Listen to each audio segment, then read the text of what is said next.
¿Cómo están? Buenas noches, bienvenidos a Hoy Nos Toca, edición de día miércoles. Un miércoles bastante convulsionado en la Argentina. Bueno, la noticia de la tarde fue que el juez Martín Bava, el juez subrogante de Dolores, decidió procesar al expresidente Mauricio Macri por supuesto espionaje a los familiares de la víctima del submarino del ARA San Juan. Bueno, de eso vamos a estar hablando en minutos nada más con Eduardo Madeo, a ver cuál es la opinión de gente allegada al expresidente, que hoy recibió solidaridad de todo el espacio de Juntos para el Cambio a través de las redes sociales. Se habla de una decisión política, de un fallo político, hasta de persecución. Pero además suceden otras cosas en el país. Por ejemplo, hoy estuvo Martín Guzmán, el ministro de Hacienda, reunido con la CGT. Una reunión muy pero muy importante porque en las próximas horas va a haber una misión argentina rumbo a Washington para reunirse con el FMI en lo que sería una de las primeras reuniones formales para lograr el tan mentado acuerdo con el Fondo Monetario Internacional. ¿Qué le pidió la CGT? ¿Qué le ofreció Martín Guzmán? ¿De qué se habló en esa reunión?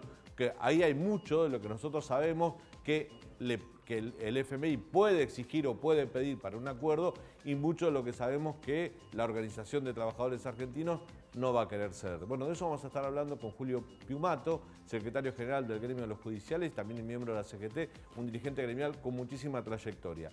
Y por último, un tema que, insisto con esto, lo venimos hablando todos los días, va a ser polémico.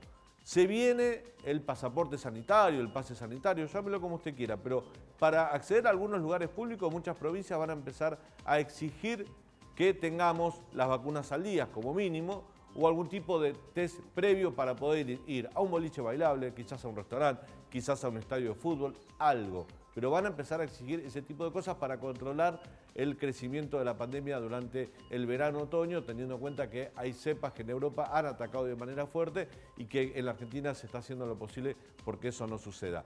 Vamos a estar hablando de esto con el ex ministro de Salud de la Nación, Adolfo Rubinstein, que nos va a estar visitando en el piso. Como verás, un programón hasta las 23 aquí en el canal de la ciudad. Quédate. Que tengan el alta epidemiológico de todo el barco, ¿no es cierto? At this point we do not know all about this variant. Estamos todos de acuerdo que hay que sostener el financiamiento para que nuestros pibes vayan a la escuela. Lo grave acá es la falta de consulta, la falta de análisis. Se está negociando fuerte, nuestro objetivo es llegar a un acuerdo con el fondo. He dicho que es una persecución política que termina en esto que ya todos sabíamos.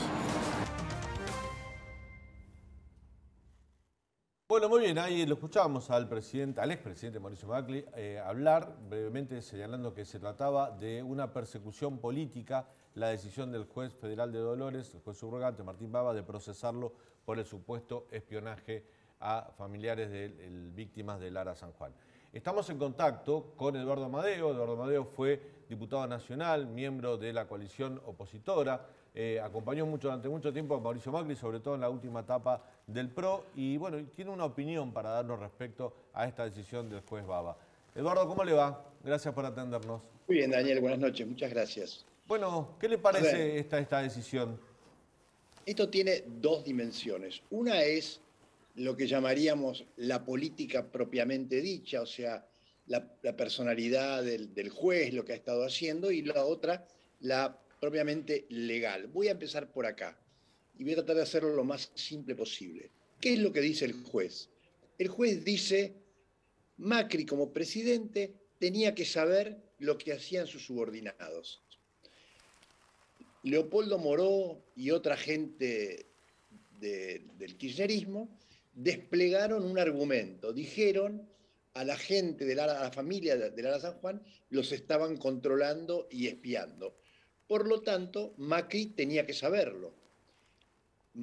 Estirando el argumento, lo que llama la teoría del autor mediato, Macri debía saber todo lo que pasaba en la administración pública. O sea, si Macri es el presidente y la AFI depende de él, Macri tiene que saber lo que los espías hacen, lo cual es un absoluto ridículo. No hay una sola prueba que demuestre que Macri siquiera sabía que se estaba haciendo ese espionaje. Por lo tanto, allí muere el argumento. El argumento es de vuelta. Macri, como presidente, sabe lo que hacen todos los demás. Y como sabe, es responsable. O sea que esto es simplemente ridículo, Daniel, y muestra la naturaleza política de esto. Y acá entro en los datos sobre el juez, ¿no? El juez es una persona que no tiene ningún empacho en mostrar su ideología kirchnerista, viene anticipando, el 1 de octubre escribió el primer documento sobre este tema y ya en ese momento dijo que Macri era culpable, además de otro tipo de cosas que hicieron que la Cámara de quien él depende, le dedicara 2 hojas y media para decirle, señor Baba, córtela, usted juez, no se meta con Macri desde el punto de vista político. Ahora, Eduardo, Entonces, sí. a mí lo que, digo, sin ser abogado, ¿no?, pero haber leído algo de la causa, lo que me llama la atención de este procesamiento es que vamos a suponer que existió la comisión del delito, vamos a suponer que los titulares de la AFI, Gustavo Arribas y Silvia Magdalani, decidieron, por alguna razón, espiar. Vamos a suponer que existió el delito. Ahora, ni Arribas ni Magdalani declararon ante la justicia todavía, no declararon ante el juez Baba. ¿Cómo sabe el juez Baba, si no se lo contaron los principales imputados, que recibieron una orden para cometer el delito en caso de que hubiese existido, lo vuelvo a poner en potencial? Eso me llama la atención para que el juez haya tomado esta decisión, ¿no? Es que es efectivamente así. Yo lo oí hace un rato al abogado de Mauricio Macri, el doctor Lanusse, que dice exactamente lo que usted dice. O sea, entre el supuesto de Baba, de que Macri sabía y es culpable, y la realidad, no hay ningún testimonio. O sea, lo que Baba hace, y además en un juicio, en un escrito espantoso, porque lo compara con la inteligencia militar de los 70, lo que hace es hacer un despliegue ideológico. Como bien dicen muchos de los abogados cercanos a Macri, Macri está condenado por Baba. Por suerte, existen los recursos de apelación que van a poner estas cosas en su lugar, esperemos. Pero desde el punto de vista de los derechos, esto es horrible y esto además se mezcla con lo que hemos estado viendo, ¿no? O sea, una justicia que está absolutamente jugada, por un lado, a proteger la corrupción de Cristina y sus socios, y otra parte de la justicia que está dedicada a intentar ensuciar el nombre de Macri, porque además esto tiene otra cosa que yo oí mucho tiempo en la Cámara, los últimos 4 años, con el kirchnerismo. Ellos quieren demostrar que somos todos iguales. O sea, no son ellos los grandes corruptos de la historia, somos todos iguales, por lo tanto es la política toda igual, no hay diferencia, y por eso hacen estas cosas. La última, Eduardo, y agradeciendo este contacto con el canal de la ciudad, me da la impresión que en líneas generales, teniendo en cuenta lo que pasó con Cristina, lo que pasa con Macri, vivimos oscilando entre tal juez se inclinó acá por una cuestión política, tal juez se inclinó para este lado por una cuestión política, a favor o en contra de los expresidentes, líderes de coaliciones políticas de Argentina, las más importantes, que el problema que tenemos los argentinos es que la justicia no es inapelable, porque si creyéramos en la independencia de los jueces, no estaríamos discutiendo esto, estaríamos discutiendo quizás técnicamente qué pasó, pero no dudaríamos de los delitos, ¿no? Pero sin duda, esto es gravísimo, y yo siempre repito a mí lo mismo. Lo que vemos en el mundo político se nos puede reflejar en el mundo cotidiano. Me roban, me agreden, le pegan a mi hija, me ocupan un departamento, me roban el auto, me estafan, dependo del juez en el que caiga. Porque, a ver, yo personalmente, que soy una persona con exposición pública, depende de dónde esté para que me perdonen o me condenen. Pero también a doña Rosa, que nos está mirando ahora, depende de qué juez le caiga, porque los jueces, no quiero generalizar, pero se está instalando desde el kirchnerismo una idea de que la justicia tiene que ser política. Y esto da derecho a cualquier cosa. Por eso es tan importante, Daniel, pelear por la independencia, la claridad y la probidad de los jueces. No le quepa la menor duda, Eduardo. Bueno, vamos a hablar de estos temas. Usted nos dejó el título con el cual vamos a abrir la próxima entrevista con Julio Piumato. Seguramente usted lo conoce, que está acá en el estudio con nosotros. Eduardo, le mando un fuerte abrazo. Gracias por este contacto. Igualmente, Daniel, gracias por esta charla. Bueno, sí, nos vamos ahora sí a charlar con nuestro invitado, Julio Piumato, dirigente gremial, secretario general del gremio de los judiciales. Julio, buenas noches. Gracias por estar con nosotros. Bien, bien. Ahí dejó algo, Amadeo. Bueno, seguramente no va a coincidir, pero está bueno que lo diga. Obviamente, porque hablan de la independencia de la justicia, pero cuando son acá, el problema en la Argentina es que todos los gobiernos quieren dominar a la justicia. Ese es el problema. Lo hizo el gobierno de Macri cuando fue él, lo está pasando en la justicia de la Ciudad de Buenos Aires, que es el gobierno de Gonzo, y pasa también con este gobierno con la reforma judicial que quiso hacer. Fíjate vos, te doy un ejemplo solamente, que afortunadamente no salió porque es muy mala la ley del Ministerio Público que impulsó este gobierno, pero el proyecto lo presentaron los diputados cuando gobernaba Macri, los diputados de Juntos para el Cambio, el mismo proyecto. Quiere decir que la intención que tenía Juntos para el Cambio era manipular el Ministerio Público Fiscal, la Procuración General, que hoy con el nuevo Código Procesal tiene la facultad de manejar a quién se persigue y a quién no se persigue, porque están en las facultades que tiene y los principios que están en la ley que tiene el nuevo Código Procesal Penal. Hoy se decía entonces, vos fíjate, es el mismo proyecto. Sí. Ahora, que me van a decir, no, yo tenía otras intenciones, no. Si una vaca es blanca, es una vaca blanca. Si es mora, es mora. Pero digo, hoy se ha hablado de que la Corte Suprema de Justicia podía declarar inconstitucional esta idea, el proyecto para reformar el Ministerio Público que impulsa el gobierno. Bueno, no, inconstitucional no se sabe hasta que no. Yo creo que hoy no tiene ninguna posibilidad de ser sancionado. Pero lo peligroso de ese proyecto... ¿Usted no está de acuerdo con ese proyecto? No estábamos de acuerdo cuando lo presentaron el gobierno de Macri ni ahora, porque uno no puede decir estoy a favor cuando soy gobierno y después soy oposición y estoy en contra. Acá entre nosotros siempre, con las reformas que se hicieron, estuvimos contra la reforma de Macri, con la reforma antes de Cristina y con esta reforma que impuso este gobierno, porque no son solución para la justicia. Si queremos hacer una justicia independiente, no es diciéndolo, sino es hablando un plan estratégico y que de la propia justicia salgan las propuestas, salga el plan para sacarla, porque después no hay presupuesto, los edificios se caen, los sistemas de gestión informática son un desastre y a los jueces lo elige la política. Es decir, los que tienen mayoría son los que definen quiénes son jueces. Claro. Entonces, no puede ser que de un lado digan lawfare y del otro lado digan persecución política. Es muy sintomático. Creo que la justicia independiente no se dice, se construye y se hace. Nosotros, por lo menos, creemos que la Argentina necesita una justicia independiente, porque la justicia tiene dos roles. El primero, que no le gusta para nada a los gobiernos de turno, que es controlar a los otros poderes del Estado. Está en la Constitución, no es invento mío. Y el segundo rol fundamental es que es la última esperanza del ciudadano común frente a un derecho conculcado. Amadeo hablaba de que los jueces, la inseguridad. No, ¿qué tienen que ver los jueces? Los jueces es mínimo la cuestión de los casos de inseguridad. Acá el problema es que fracasan los gobiernos que tienen que garantizar la seguridad de los ciudadanos. La justicia actúa sobre el fracaso de la política de seguridad de los gobiernos. Hay en el imaginario colectivo una idea de que muchos delincuentes, ya nos salimos de los delitos de la política, los delitos comunes que entran por una puerta y la justicia los libera por otra. No, ¿vos sabés cómo han crecido? El otro día hablaba con una jueza de ejecución penal.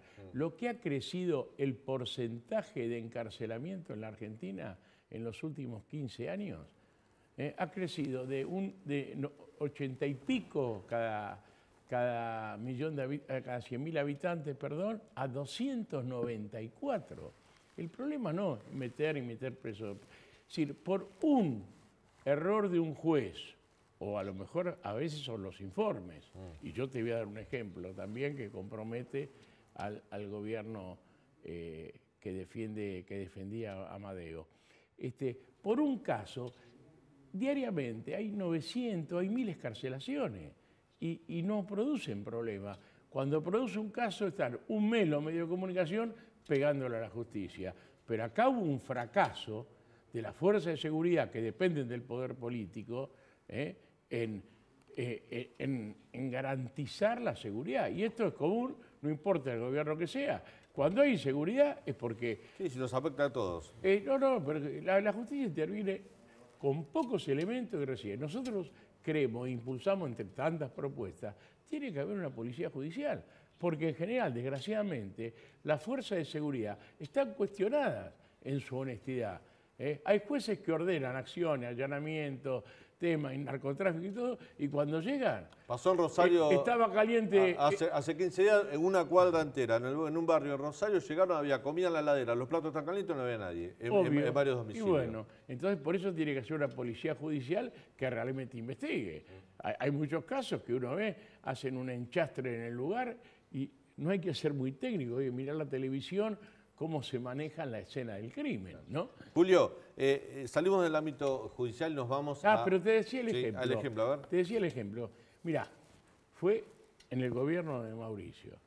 ¿Te acordás de un caso de un motochorro que le robó a una persona? Creo que la mató, ¿viste? Va a la jueza... No la mató. No, lo habían liberado. Una jueza lo acababa de liberar hacía un mes o unos meses. Salió el jefe de seguridad de la provincia, el gobernador, la gobernadora, el jefe de gobierno de acá y hasta Mauricio Macri salió. Todos a hablar pestes de una jueza que no había hecho otra cosa que aplicar la ley. Después no salieron a desmentir. La denunciaron al Consejo de Magistratura, cuando se supo todo había actuado. Hay una ley de flagrancia que te da muy poco tiempo para resolver la cuestión. Y la jueza pidió informe y 5 agencias del gobierno fracasaron, porque este hombre ya tenía antecedente en Colombia, era un motoquero colombiano. En Colombia y tenía captura de Interpol. Claro. Y no entró, digamos, escondido. Entró por una aduana legal, fracasó migraciones, fracasó gendarmería, los que custodian la frontera, fracasaron y fracasó reincidencia, porque la jueza mandó y ya tenía un antecedente. Claro, los informes no mostraban claramente de quién se trataba. Entonces la jueza, por eso el Consejo de la Magistratura, que en ese momento tenía mayoría, le dio, y después no salieron a pedirle disculpas públicamente. Y si vos ves los medios, que el presidente de la Nación salga a hablar y echarle la culpa a la justicia de algo así, bueno, hay que tener un poquito... Entonces, es muy fácil para los políticos y para los gobiernos, cualquier problema, echarle la culpa a la justicia. Julio, hoy hubo una reunión, para mí, de lo más importante que sucedió en el día. La CGT se reunió con Martín Guzmán, el ministro de Hacienda, que está próximo a viajar a Washington para una de las primeras reuniones para el acuerdo con el Fondo Monetario Internacional. ¿Qué se habló? Sí, fue muy importante porque, fíjate, yo no recuerdo, no sabemos, nadie se acordaba cuándo un ministro de Economía fue a la CGT. Hacía mucho tiempo. Y fue justo 20 años se cumplían de la instauración del terrible corralito por Cavallo en el gobierno de la Rúa, que, bueno, costó 40 muertos, ¿no?, en las represiones del 19 y 20 de diciembre. Bueno, y fue importante porque evidentemente con la deuda externa todos tenemos preocupación, con el Fondo Monetario es como cuando uno ve, se quemó con leche y ve una vaca llora, ¿no? Claro. Más o menos. Pero bueno, él dijo lo que nosotros esperábamos, explicó toda la connotación de la deuda y todo el trámite que están llevando adelante. Pero ustedes lo habían dicho, dirigentes de la CGT dijeron que no nos vengan a proponer un ajuste. No, y se lo dijimos. Sí. Bueno, y él plantea que no puede haber ajuste porque obviamente nosotros le dijimos, pues la Argentina no soporta y ellos saben también que no soporta más ajuste. Venimos de ajuste tras ajuste, la gente no soporta, tenemos 40 y pico % de pobres, más ajuste no puede haber. No, y él dijo, por eso lo que se está discutiendo en todos estos 2 años, porque es un organismo muy multilateral, si bien hay algunos gobiernos que tienen más peso de acuerdo al aporte que tienen que decir mucho, es complejo. Pero, según nos dijo, está cambiando el paradigma de una política de ajuste cegada a una política, lo que plantea el gobierno me parece lo lógico. Si crecemos, podemos pagar, si no, no. Es decir, cuando se tomaron estos créditos, que fue en el 2018, 2019, para este año creo que se habían comprometido a pagar 19.000 millones de dólares y para el año que viene eran terribles.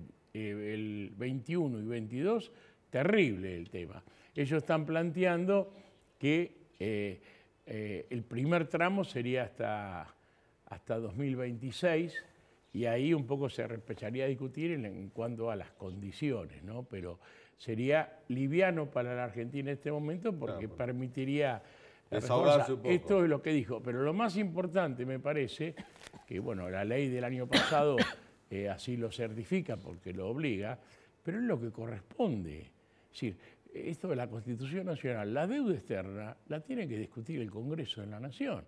Acá se han endeudado al país graciosamente distintos gobiernos y nunca pasaron por el Congreso Nacional. Entonces, me parece perfecto que el gobierno termine una negociación y después que esa negociación la trate, la apruebe o la rechace los representantes del pueblo. Me parece bien y nos pareció importante que haya venido a explicar muy didácticamente. Hubo preguntas picantes, ¿no? Porque él explicó y después los distintos dirigentes fuimos haciendo preguntas interesantes, bueno, y contestó todas las preguntas. Yo, concretamente, yo le pregunté porque acá hay una lógica, ¿no? Porque se hablan de muchas cosas, pero no vamos a hablar que en la Argentina hubo un cambio brutal con la dictadura militar, porque ahí cambió una forma de concebir el ahorro nacional, que estaba destinado al consumo, a financiar el consumo y a financiar la inversión pública, y con la ley Martínez de Oz de entidades financieras se pasó a la especulación más absoluta. Prueba está que en los últimos 15 años los que más ganan en la Argentina son es la especulación, no es la producción. Y bueno, volvimos a la democracia y yo le preguntaba, ¿qué pasa que en 38 años ningún gobierno se planteó modificar esa ley de inversiones que fue la columna vertebral que transformó a una Argentina que tenía 2% de pobres en una Argentina que hoy tiene 40 y pico % de pobres, ¿no? Leandro. Julio, en la reunión de hoy, Guzmán, ¿dio alguna precisión a ustedes sobre cómo va a ser el programa plurianual que el gobierno va a mandar al Congreso antes de fin de diciembre? Bueno, el programa plurianual surge de la negociación con el fondo. ¿Y por qué plurianual? Porque se plantean pautas que no se agotan en un año, terminan el 26 y después después hay que revisar eso para lo que sigue, de acuerdo a cómo fue el desarrollo. No, eso es lo que están, es decir, lo que él garantizó es que no va a ser con ajuste, porque la Argentina tiene que empezar a producir más. Él dio cifras de cómo mejoró el país en este año, que vamos a terminar con más de un 10% de crecimiento del PBI y prácticamente se compensa la caída brutal que tuvo el año pasado, y a partir de ahí es seguir desarrollando, y dijo algún concepto que, bueno, suena no solo a nuestros oídos, a los oídos de cualquiera, ¿no? ¿Hablaron de tarifas? No.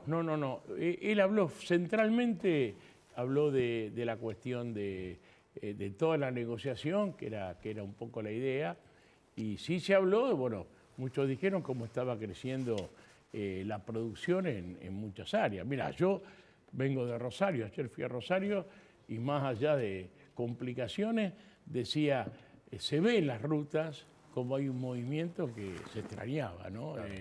Claro. El tránsito de camiones, fui a la tarde el lunes, volví ayer también a media tarde cuando terminé una conferencia allá, y bueno, impresionante, ¿no? Como la actividad. Así que ojalá que se vea todo y que se recupere el empleo, porque sí, con empleo nadie puede decir que con planes sea solución en la Argentina. Eso, ¿no? Ninguna duda. Antonella. Julio, ¿considera que, volviendo un poquito a lo judicial, que puede llegar a ser posible una reforma judicial con perspectiva feminista, que es un tema que se viene empujando mucho, más que nada desde los colectivos y también como parte de la sociedad civil, en un contexto en donde los femicidios, los acosos y la violencia machista siguen en aumento? No están en aumento. Primero que la Argentina en materia de homicidios, están todas las estadísticas, es el segundo país con menos homicidios en toda América Latina, ¿no? Pero tampoco son muchos. Sí, pero de acuerdo también hay... No son muchos, pero igual. La justicia viene trabajando, la justicia viene trabajando hace mucho tiempo en esa materia. Obviamente, acá lo que necesitamos es una justicia que funcione. Entre otras cosas, que tenga la perspectiva feminista. Acá hay cursos que se dan para que eso se incorpore hasta en la sentencia. Lo que pasa eso es lo que le iba a mencionar. No solo tienen que incorporar la perspectiva de género, sino tienen que ser simples para que la entienda cualquier ciudadano. Hay muchas cosas. Nuestro planteo es que haya un plan estratégico, ¿viste?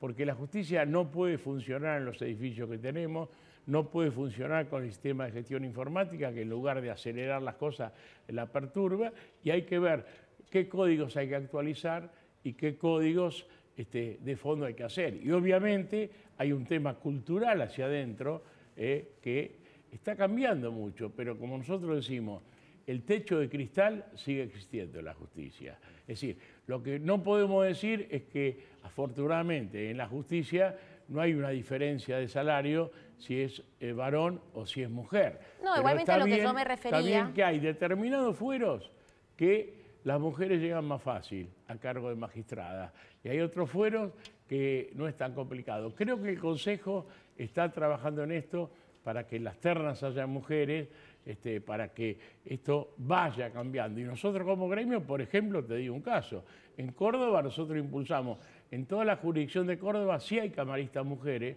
pero no hay un juez federal que sea mujer. Hay una persona ternada para un juzgado, hay 2 varones y una mujer. Nosotros decimos, es la oportunidad, además con capacidades, es la oportunidad que se elegía a ella. Sí, bueno, igualmente hasta ahora el Poder Ejecutivo no tomó esa decisión, ¿no? A lo que yo me refería eran respecto a las capacitaciones con perspectiva de género, principalmente para las sentencias. No, pero porque hay sentencias que siguen sorprendiendo hoy por hoy, en donde no se le hace una reparación a la víctima, sino que se la convierte en victimaria. Sí, no, pero eso pasa con todas las víctimas. Hay un problema. Es decir, la reparación integral de las víctimas está en todos los casos, no solo cuando las mujeres son objeto de un delito. Este es un problema serio, no solo para trata, sino para trabajo forzado, trabajo infantil, todo. Es decir, acá hay un problema que como que el Estado se desentiende de la cuestión. Y más te digo, en el Código Procesal que ahora se cambia, pero está vigente en buena parte del país, había una institución que era la protección de la víctima y los testigos. Y eso nunca se puso en funcionamiento, ¿me entendés? Y ahora está lo mismo. Entonces, esa cuestión tiene que ser porque el principio de la reparación integral de la víctima es un principio que está en nuestra Constitución por los convenios internacionales y hay que cumplir. Pero la justicia viene trabajando con el tema mujer hace mucho tiempo, la Corte misma, la Oficina de la Mujer, que se creó bajo inspiración de ya fallecida Carmen Argibay, viene haciendo una tarea. La Oficina contra Violencia Familiar, que bueno, en la mayoría de los casos, no en todos, la víctima es una mujer, también viene trabajando. La ley Micaela, antes que tuviera la ley Micaela, ya se trabajaba en la justicia para capacitación en esa cuestión. Ahora se hizo obligatorio, pero la Oficina de la Mujer, te digo, los primeros grupos de formadores para difundir el tema fue gente de nuestro gremio, que hizo los cursos y empezamos a difundir desde el gremio, tanto compañeras como compañeros, a difundir estas cuestiones de la necesidad de tener una política de género en la justicia. Julio. Evidentemente, los jueces, yo no he estado en muchos concursos, creo que se le pregunta a los candidatos sobre esa cuestión, pero digamos, hay como muchas cosas en la Argentina, puede ser que haya sentencias que todavía no perciban porque hay jueces que tienen mucho tiempo atrás. Pero sí hay muchos casos, y se da y los debes conocer, que ya se ha incorporado en la hechura de las sentencias la cuestión de perspectiva de género. Julio, volviendo al tema de la CGT con el gobierno y el posible acuerdo con el Fondo Monetario Internacional, recién Leandro me apuntaba, y con mucho criterio, que muchos economistas que conocen parte de lo que las exigencias del fondo, lo que el fondo puede pedir, estaría una reforma laboral. No, pero teóricamente eso no, obviamente vamos a suponer, no va a pasar. Vamos a suponer que hoy no lo hablaron, pero ¿qué harían ustedes? Si más allá del fondo, ¿Están dispuestos a discutirla? Eso está desmentido, no, porque acá está demostrado que la reforma laboral no genera empleo. La flexibilización tenemos décadas, ni acá ni en ningún país del mundo, donde se apretó la lógica de quitarle dignidad al trabajador, con que ahí se va a generar empleo. No hay ningún ejemplo que esto haya pasado, primer punto. Entonces, cualquier planteo, algunos empresarios lo plantean, pero también es una falacia, porque si vos te ponés en la piel de un empresario, ¿cuáles son, en qué lugar está el costo laboral? Los salarios en Argentina son bajísimos, en la mayoría de los sectores, son bajísimos. Entonces, el que tiene un salario digno aparece como un privilegiado. Es decir, hasta mucho tiempo de esta reforma de ganancia, vos dejabas de ser pobre y ya pagabas ganancia, un disparate absoluto. Entonces, ¿qué te digo? Esto es impensable. En el costo laboral está por lo menos número 3 dentro del costo de los productos de la empresa. El primer costo es el tema financiero. Pero que es un mito que si una pyme tiene un juicio laboral, por ejemplo, dicen todos, una pyme chica de 7, 8, 10 empleados tiene un juicio laboral, tiene que cerrar porque la funde. Porque a lo mejor una reforma laboral que pueda permitir una salida con el seguro y una indemnización. Porque antes está expoliada por los bancos, por los créditos que tienen, que no pueden financiar su tema porque son leoninos, son usurarios. Y después el gobierno la ahoga con los impuestos. Por eso te digo, yo no te digo que el costo laboral no tenga una incidencia, pero hace la dignidad del trabajador. Pero primero, preguntarle a cualquier empresario, fuera, claro, el empresario es más fácil meterse con el trabajador y no con los bancos. Es más fácil meterse con el trabajador y no con el gobierno. Pero la realidad matemática es que la incidencia en el producto del costo financiero y del costo tributario es mucho mayor que el costo laboral. Pero yendo a la reunión de hoy, desmintió que fuera una exigencia del fondo, absolutamente. Y además dijo que el gobierno no va a hacer, porque la lógica que está cambiando no es imponer un plan del fondo, sino está cambiando a escuchar una propuesta que le permita crecer a la Argentina, y creciendo la Argentina va pagando las deudas. Además, tenés que recordar que la deuda con el fondo hizo una excepción. Es decir, el crédito, hay una sobretasa por la parte que se le dio, el crédito que se le dio al gobierno anterior no existe, fue una excepción en el Fondo Monetario, criticado por los demás países.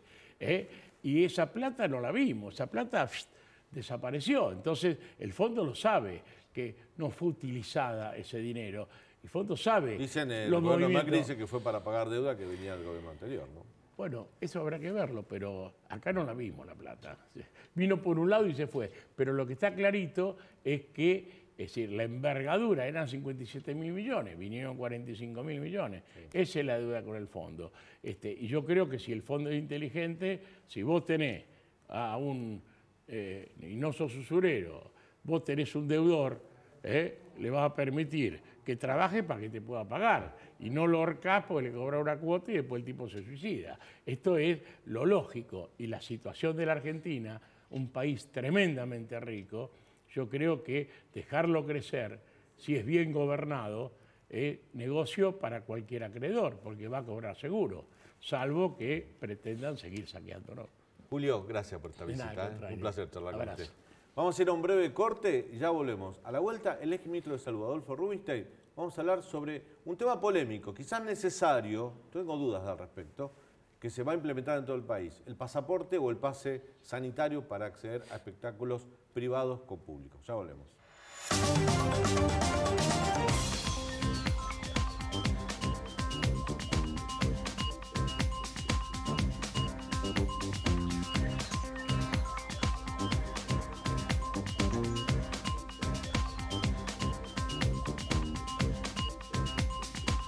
Seguimos en Hoy Nos Toca aquí en el canal de la ciudad. Atención con esto, porque va a ser polémico, porque los ánimos están bastante caldeados. Hoy empezó a regir en Tucumán, posiblemente, según lo que acordó el Ministerio de Salud con casi todos los ministerios de salud de todas las provincias, la idea es imponer un pasaporte sanitario, ¿no?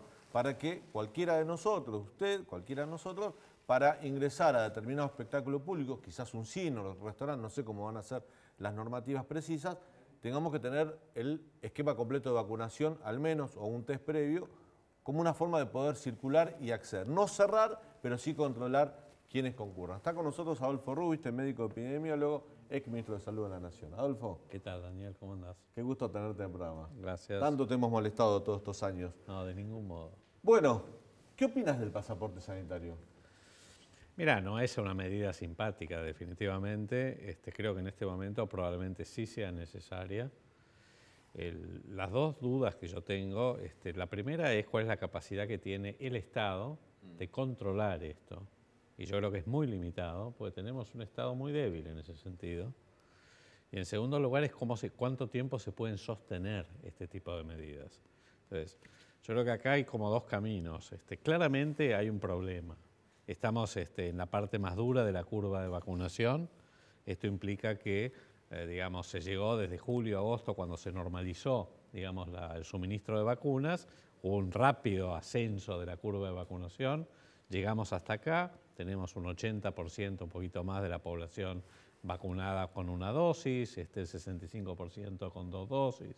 Ya tenemos un porcentaje interesante. Sí, ahí el doctor Antonella trajo el tema. Hay más de 7 millones de personas, entre ellos adultos jóvenes, que se dieron la primera y no se dan la segunda. No, bueno, por eso... A lo mejor el pasaporte sanitario los obliga a darse. Bueno, ¿no? Ahí viene el punto. Entonces, estamos en este momento en que, por un lado, tenemos indicadores razonablemente buenos de vacunación, bastante heterogéneos, porque justamente en las provincias del norte tenemos un porcentaje de vacunación en la mayoría más bajos que los que tenemos en las provincias del centro, por ejemplo, o en la ciudad de Buenos Aires, o en La Pampa, o en San Luis.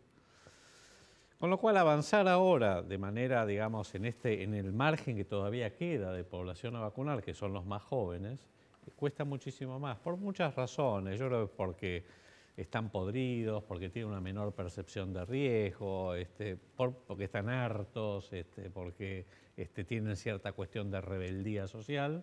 Así que la verdad que sea muy difícil en este momento llegar a esa población. Entonces vos tenés dos maneras.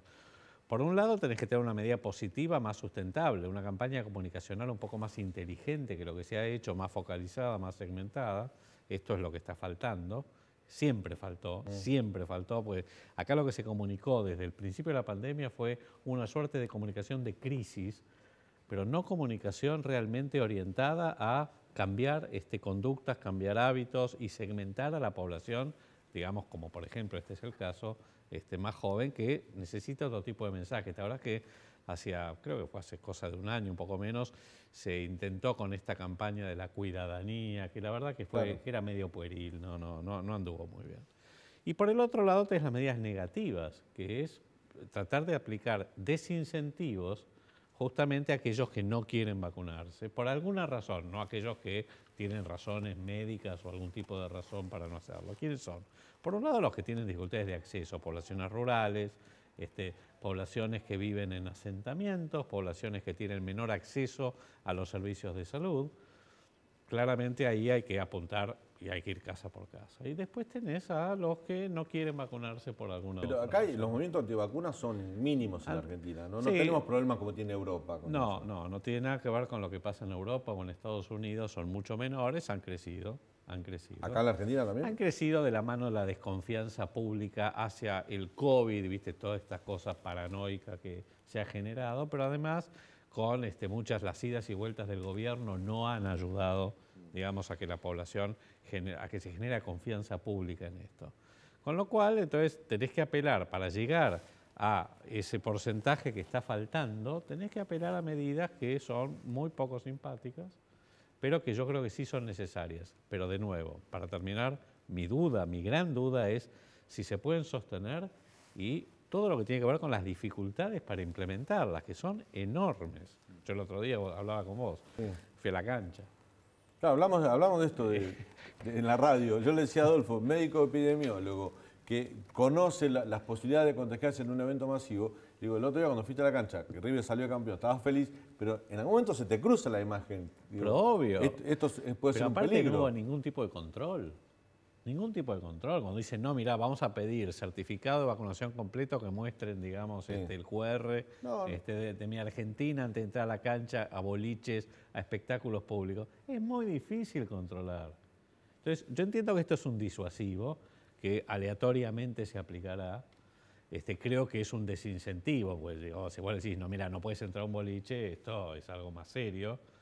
Pero la verdad es que vamos a ver cómo funciona, vamos a ver cómo funciona. Y Adolfo, para presentar este pase sanitario, para entrar a boliches, restaurantes, teatros, ¿hace falta pedagogía política para explicarle a la gente? Porque en muchos países se aplicó eso, en Francia, Australia, y no ha sido cuestionado masivamente por la ciudadanía desde el punto de vista de restricción de la libertad. ¿Hace falta en Argentina más pedagogía política?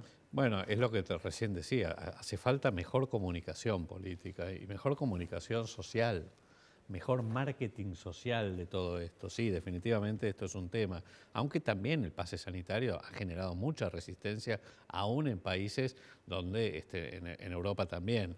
Por supuesto, aquí en la Argentina, cuando, digamos, con todas las idas y vueltas que hemos tenido con la pandemia y las restricciones y la cuarentena eterna y sobre todo el castigo a los jóvenes que ha habido por el cierre de las escuelas, por el cierre de las actividades, bueno, todo eso está, obviamente, hace que la población joven esté no solamente muy cansada, sino muy rebelde a cumplir con las normas. ¿Cree que pueden llegar a haber enfrentamientos como están sucediendo actualmente en diferentes países de Europa por estas nuevas restricciones, por el pase sanitario acá en Argentina, o que tiene otra concepción respecto a estas medidas?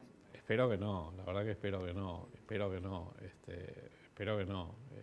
Entiendo que por eso hay que ser muy cautos y no hay que ser demasiado, no hay que venderlo con un sesgo autoritario, que es el miedo que yo tengo. Que diga, no, pase sanitario, no pueden entrar. Esto tiene que acompañarse de una campaña de comunicación, de marketing social positiva, porque si no, esto no va a ser sustentable y obviamente puede generar problemas. Bueno, es lo que se está intentando, un paso respecto a la población joven, a los adolescentes, a través de figuras populares, representativas, como son los cantantes y los artistas traperos, a que impulsen o poner postas de vacunación en los recitales. Bueno, está muy bien eso. Pero sí es como usted menciona, que no se está apuntando directamente a este grupo. Sí, exacto. Está muy bien que se recurra a personajes, digamos, a ídolos populares, públicos. Sí, claramente. Y está bueno como parte de la campaña comunicacional. Pero, digamos, ojo con poner demasiado el sesgo en las restricciones, porque la gente está harta, el cansancio social es enorme y el capital político que tiene el gobierno para poder sostener esto también es muy pequeño. Está muy ajustado. Ahora, ¿no notás que hubo, teniendo vacunas, lo dijo Carla Bisotti, tenemos vacunas para llegar a fin de año y tenemos vacunas para todo el año que viene? Sí, ahora el problema es ¿no pensás que el gobierno se ha quedado un poquito en la incentivación para equiparar la gente que tiene una dosis con 2 dosis, que son 7 millones de personas, lo cual es muchísimo todavía? Me parece como que le faltó un poco de acción ahí al gobierno, ¿no? Porque se habla de que tenemos vacuna, pero no se está saliendo a buscar a los que se vacunaron. Bueno, el gobierno tuvo, como decía, la verdad que fue una gestión muy mala en general, de toda la campaña de vacunación. Desde que, digamos, desde los anuncios épicos que tuvimos hace un año, que no se cumplieron, hasta todos los problemas que tuvimos en el suministro hasta agosto, hasta la lentitud de la campaña, hasta la partidización de la campaña, hasta toda la contaminación política que tuvo, sobre todo partidaria. Y obviamente esto lo único que erosionó fue la confianza pública. Ese es el problema. Esto fue lo que generó que la gente, digamos, se aparte. Más allá de todo, te repito, los grupos antivacunas, por suerte, siguen siendo minoritarios, aunque han crecido, siguen siendo minoritarios, pero generan, digamos, una fuerte corriente de opinión pública. Adolfo, ante la emergencia de esta nueva variante Omicron, ¿es positivo que Argentina tenga un stock diverso de vacunas y que haya recurrido a la combinación de vacunas? ¿Eso eleva los anticuerpos de la sociedad? Mira, en general, la vacunación heteróloga combinada ha demostrado que es efectiva. Inclusive, en algunos casos se ha visto que es más efectiva que la vacunación con una sola plataforma. Respecto a la variante Omicron se sabe muy poco. Hace poco más de una semana que se ha identificado. Con lo cual hay el doctor Cingolani señalaba que ya estuvo circulando en Amsterdam antes que se descubriera en Sudáfrica. O sea, bueno, pero ojo. Es raro también, ¿no? No, pero ojo, porque digamos en Sudáfrica, o sea, pero fueron 2 o 3 días antes de que se identificara y probablemente de gente que viajó de Sudáfrica. Además que obvio, cuando se secuencia genómicamente el genoma de esta nueva variante, ahí en los casos dudosos se vuelven a secuenciar y ahí aparecen. O sea, no es que apareció hace 8 días cuando lo anunció Sudáfrica. Seguramente ya viene circulando desde hace un poco antes. Pero de todas maneras es cierto que ha aparecido en muchísimos países. Si esto es porque se disemina rápidamente, porque tiene una altísima transmisibilidad, o simplemente es esto que te estoy diciendo, que de golpe uno se pone a secuenciar más y empieza a descubrir estas variantes que ya estaban. En fin, habrá que ver, pero obviamente hay que tener cierta cautela. Si las medidas de restricción tipo suspender los vuelos que vienen de África, etcétera, son efectivas, yo creo que usted lo comentaba el otro día, Daniel, es como tapar el sol con las manos. A lo sumo uno puede retardar un par de días, una semana, pero no más. Respecto a la calidad o la cantidad de vacunas que llegaban a la Argentina, ya se habla muy poco de la Sputnik. Pero no estamos hablando de la Sputnik, que fue un problema. Haber optado la Sputnik, haber priorizado la Sputnik sobre la Pfizer, que Argentina tenía 11 millones de vacunas disponibles, o sobre el fondo COVAX, que era AstraZeneca, que fue una decisión más política que sanitaria. Después Rusia no cumplió con el contrato, no llegaron, pero tenemos un montón de gente que tuvo que completar su ciclo de vacunación con otra vacuna hasta que se probó que era posible. Fue un problema para la vacunación argentina. Pero no se habló más de la Sputnik ahora. Es un problema enorme. Todavía la Sputnik no ha sido aprobada por las agencias regulatorias, por la Organización Mundial de la Salud y por la Agencia Europea, y menos por la Agencia Americana. Y esto es un tema también. Esto es un tema porque obviamente, más allá de que, digamos, de toda la situación que ha habido ahora con los viajes al exterior, sí, digamos, y de esto de la falta de, digamos, el bloqueo digamos, de la financiación de los viajes al exterior, bueno, en realidad, si uno está vacunado con la Sputnik, como estoy yo, por ejemplo, con 2 dosis de Sputnik, no es fácil viajar afuera. Porque muchos países no admiten la vacuna, o dicen, la admiten, pero después querés entrar a cualquier lado y no podés. Pero digo, muchos países te piden un test, una PCR, 72 horas antes de tomarte el vuelo o dentro de las 72 horas. Digo, ya si me hacen una PCR, ya tener o no tener la vacuna es prácticamente lo mismo, digo, para el ingreso. Bueno, depende, porque te pueden hacer una PCR 24, 48, 72 horas antes de viajar y después al 5.º día, por ejemplo, Uruguay, justamente porque puede haber falsos negativos. Esto existe. Rodolfo, ¿el problema es la vacuna Sputnik o los países que no la prueban? A ver, la vacuna, ya hay clara evidencia poblacional que es efectiva, punto. No hay mucha duda al respecto. Y es buena, es una buena vacuna. Sí, claro. Incluso, la verdad, que cuando uno ve la situación argentina contrastada con lo que está pasando en Europa, más allá de las diferencias de que nosotros hemos avanzado más con la vacunación, esa ventana de 3 o 4 meses que no tuvo Europa cuando empezó con la Delta y que tenemos nosotros, nos ha ayudado mucho, también es cierto que lo que se está viendo es que la población argentina que ha sido vacunada con este mix de vacunas, por ahora, al momento, la cosa viene razonablemente tranquila. Está aumentando un poquito la curva, pero no se está traduciendo ni en mayores complicaciones ni en muertes. Ahora vamos a pasar a otro tema. Antonella quiere hablar de otro tema ligado con las políticas sanitarias que tiene que ver con el día. Hablé con Marta Cohen el otro día en la radio, médica patóloga que vive en Gran Bretaña, y me dijo algo que, bueno, tuvo mucha repercusión. Ella asegura que aquellas personas que completaron el ciclo de vacunación, o sea, se dieron las 2 dosis, antes de febrero de este año, frente a la cepa Delta, como si ya no estuvieran vacunados. No sé por qué la doctora Cohen dijo esto, pero no hay evidencia de que esto sea así por ahora. O sea, la verdad es que si bien sí se ha visto una... ¿Habrás leído que dijo eso, doctora? Sí, no leí esta declaración, sí, pero he leído otras. Si bien es cierto que hay una declinación de la curva de anticuerpos neutralizantes después del 6.º mes y un poco más del 9.º mes, y depende también del tipo de vacunas, si bien es cierto eso, también es cierto que la inmunidad mediada por anticuerpos no es la única inmunidad. La inmunidad celular, que es la que guarda un poco... La memoria. Exactamente, la memoria inmunológica, que en cuanto vuelve a ser agredida por el virus, rebota.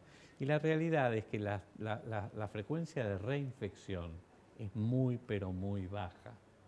Si bien es cierto que es un poco mayor con la Delta, y hay que ver qué pasa con esta nueva variante Omicron, sigue siendo muy baja. Por lo tanto, hay que ser muy cauteloso. Creo que sí está indicada la dosis de refuerzo.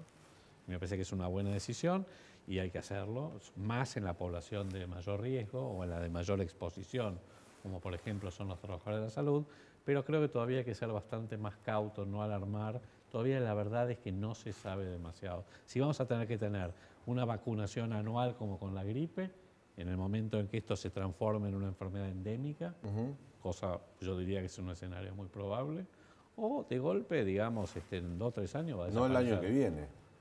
El año que viene vamos a seguir con esto. Vamos a seguir con esto seguramente. Sí, el año que viene, sí. Adolfo, vamos a hablar de VIH ahora, pero antes, pasaporte sanitario, útil, pero pocas posibilidades de que sea efectivo. Tengo mis dudas sobre la efectividad y sobre la sustentabilidad. Y el otro tema que también fue muy polémico, y acá lo hemos tratado, comunicó muy mal el gobierno el tema de la Sinopharm para los menores de 3 a 12 años. Sí, ¿no? fue un desastre. Un desastre. Generó mucha desconfianza. Había pediatras que decían a los padres, vacúnenlo, y otros pediatras decían, no lo vacunen. O sea, bueno, es que pasó algo que no debió haber sucedido. No. Bueno, en comunicación ha sido penosa la gestión de este gobierno. Penosa. En todo sentido, sí, fue sí.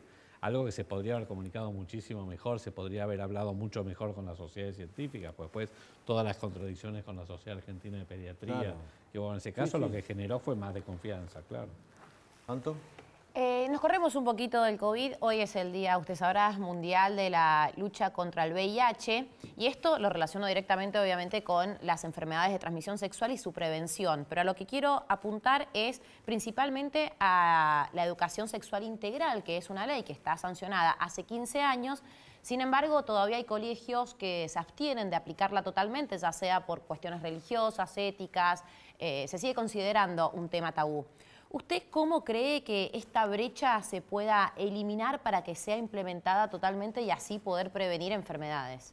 Tiene que haber un rol, primero un rol muchísimo más protagónico del Ministerio de Educación, a través del Consejo Federal de Educación, y luego tiene que verdaderamente comenzar a hacerse, digamos, cuando hay una ley, el problema que tenemos con nuestra organización federal, así como tiene grandes ventajas el federalismo, una de las desventajas que tiene es que las provincias en general, cuando no es digamos, obligatoria la adherencia, adhieren voluntariamente. Y esto es un tema, Yo creo que en este momento no hay ninguna razón por la cual la educación sexual integral no tenga que estar formalmente incluido en todas las currículas de todas las escuelas, sean públicas, privadas, religiosas o laicas. Bueno, diferentes encuestas de ONGs o de la ONU acá en el país también destacan que lo que falta es la formación docente, porque los chicos buscan quizás ese espacio de contención y no lo encuentran. Aparte que la educación sexual integral no es solamente la cuestión de enfermedades, sino también una perspectiva de género, y hoy por hoy sigue siendo binaria la educación. No se están teniendo en cuenta las otras identidades que hoy representan a la sociedad. Absolutamente, absolutamente. Hace falta, hay que recorrer mucho. Se está recorriendo, yo creo que ha habido avances, a mi juicio, por lo menos en lo que yo pienso, que son importantes.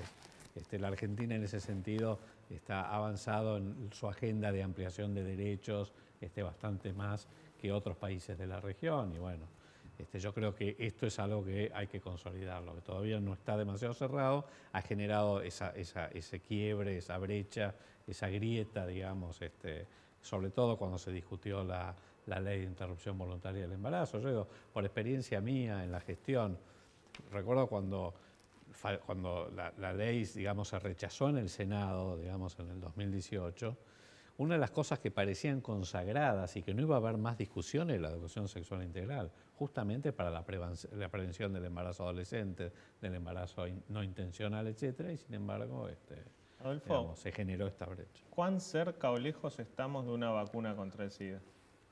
La verdad que no te podría contestar, es muy compleja por alguna razón. Pero con el avance de la tecnología mRNA que se aplicó contra el COVID. Puede ser que estemos más cerca que antes, pero la verdad es que yo eso preferiría que se lo preguntes a algún virólogo que esté haciendo investigación en plataformas nuevas. Creo que la plataforma de RNA mensajero es una esperanza, pero la verdad es que es una vacuna muy compleja. Hay digamos, ciertas vacunas que tienen enormes dificultades, una de ellas es la vacuna para la prevención del SIDA. Adolfo, la última política. Sos un dirigente político, fuiste precandidato a diputado nacional por el radicalismo. Pero hoy estoy como epidemiólogo. Hoy estás epidemiólogo, pero hay que hablar de política. ¿Cómo te impactó el procesamiento del expresidente Mauricio Macri? Mira, hoy estaba pensando, porque leí a mí la verdad es que si vos me preguntás, no conozco obviamente los detalles de la causa y que, digamos, del procesamiento en sí. Me parece una operación política burda. Me parece que, honestamente te digo, me parece que es algo, más en el contexto que estamos teniendo hoy, es absurdo y ridículo. Ni que hablar cuando uno lo contrasta con la situación que ha ocurrido con nuestra vicepresidenta, ¿no? Pero bueno, me parece que no tiene ninguna razón. Imagino yo que esto es primera instancia, que la Cámara Federal lo revocará. Espero que sea así. Adolfo, gracias por tu visita. No, Un placer tenerte en el programa. Quédate que tenemos las noticias del tintero antes de irnos. Lean. Bueno, decíamos, este sábado viaja una comitiva del Ministerio de Economía y del Banco Central de Argentina hacia Washington para reunirse con el staff técnico del FMI. Todo indica que van a discutir números, detalles y que las pautas generales del acuerdo estarían encaminadas. Recordemos que antes de fin de año, antes del 31 de diciembre, el gobierno enviará al Congreso este famoso programa plurianual, donde van a incluir estas pautas acordadas con el FMI. Bueno, se acelera la negociación luego de las elecciones. Vamos a ver qué pasa este fin de semana en Washington. Antonella. Alberto Fernández seguirá siendo investigado por la fiesta de Olivos. El juez rechazó el pedido de sobreseguimiento del presidente, que se defiende a sí mismo, y seguirá siendo investigado. Bajo el argumento que pidió este sobreseguimiento fue que dijo que se estaba desarrollando en un ámbito privado la reunión y que no afectaba al entorno externo. Bueno, el presidente va a seguir siendo investigado. Hoy habló el presidente del Banco Central, Miguel Pelle, dijo que no hay ninguna razón lógica para que un dólar cueste en el mercado paralelo 200 pesos. Justo el día que el dólar contado con liqui llegó a 220. Así que creo que lo que dijo, vos lo sabés mejor esto, Lean, lo que dijo el presidente del Banco Central está muy relacionado con esta política que el gobierno va a tener que llevar adelante paulatinamente, si hay un acuerdo con el Fondo Monetario Internacional, para achicar las brechas financieras que existen entre los distintos dólares, ¿no es así? Así es. Apuntó a eso. Así es. Perfecto. Gracias por haber estado hoy. Gran programa hoy. Nos esperamos mañana a 10 de la noche aquí en el canal de la ciudad. Chao.